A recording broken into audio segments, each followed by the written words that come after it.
So again, if I may repeat, no? If I may repeat, so this is no a picture of a resistor, no? So the resistors has terminals on both ends, no? So sa puntay na may ara nga terminals. So pwede na siya mabaliskan, no? There's no positive or negative end for the resistor. However, there are resistors that have 4 colors, no? So you see this brown, black, red, no? And maybe gold color. So we call them color bands.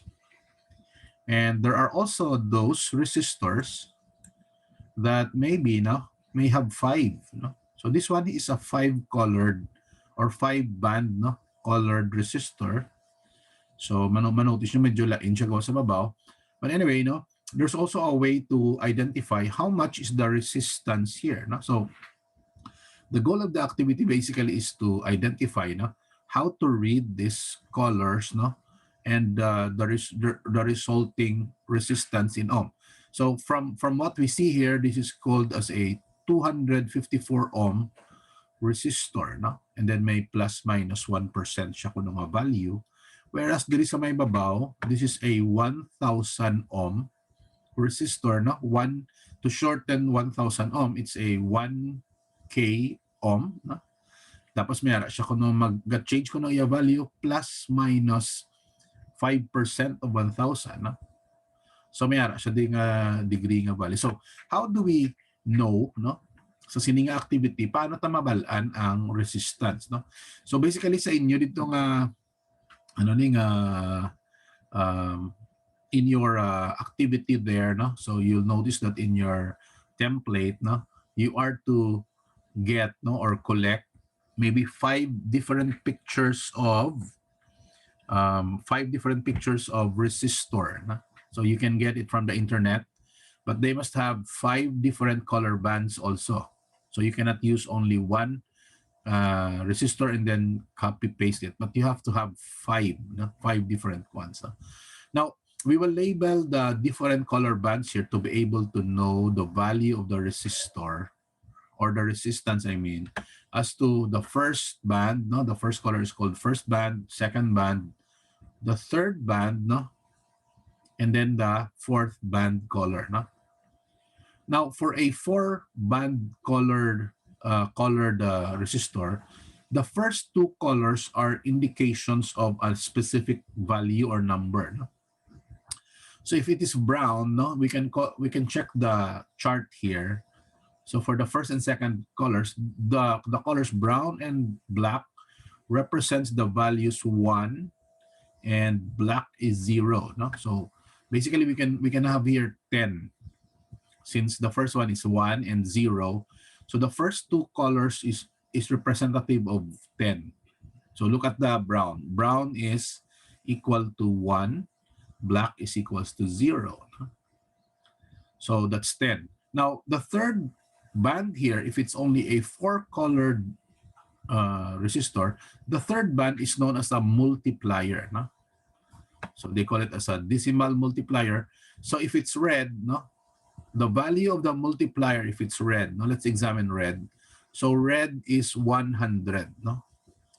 So if you have 10, initially you have 10, and you multiply it by 100 multiplier, so 10 times 100 gives you 1,000, or 1K. Do you follow? So as a multiplier, this Yes, sir. this is what you will multiply to the previous 2 digits. So you have 10 times 1,100 gives you 1,000. Now, the last color there is called as a tolerance value. And our tolerance value is gold. So this one looks like orange, but usually now we do not have orange as a value for the tolerance. Tolerance, according to this one, you can use maybe brown or red, for tolerance, and then the other colors are gold and silver. So I cannot distinguish the silvery color here, but anyway, the value of the tolerance increases. So 1%, 2%, 5, 10, and 20%.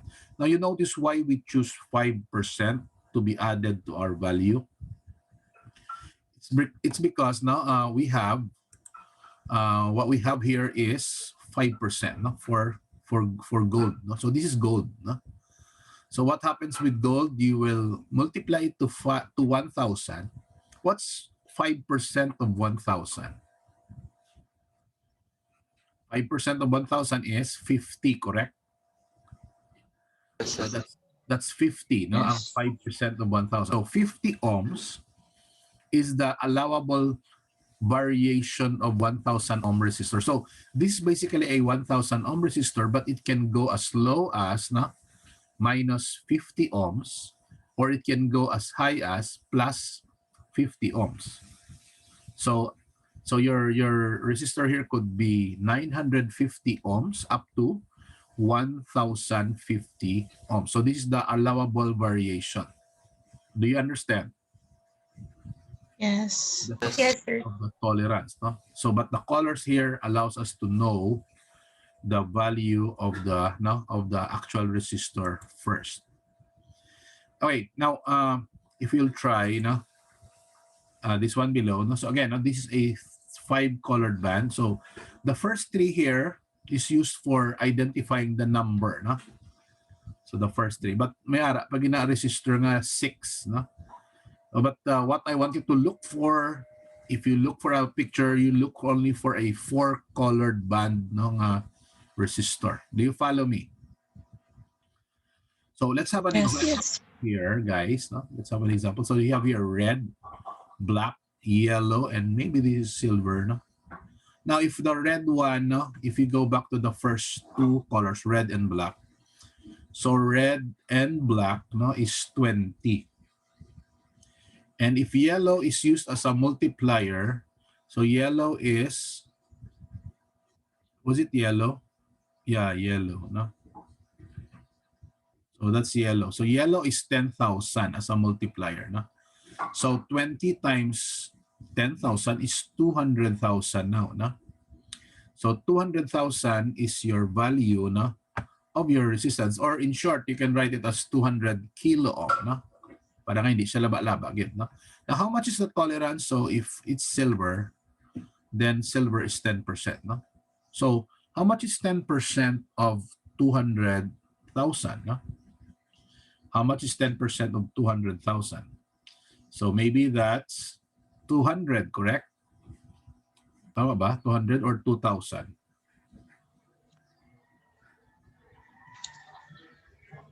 10%, sir. Yeah, 10% is 2,000, sir. 20,000, no? So amo na, no? Ang 20,000 ngayon na, amo nang imo nga pwede nga ma-add kag ma-subtract, no? Okay? So basically, that's our resistor. So I think we will be cut in a few minutes, no?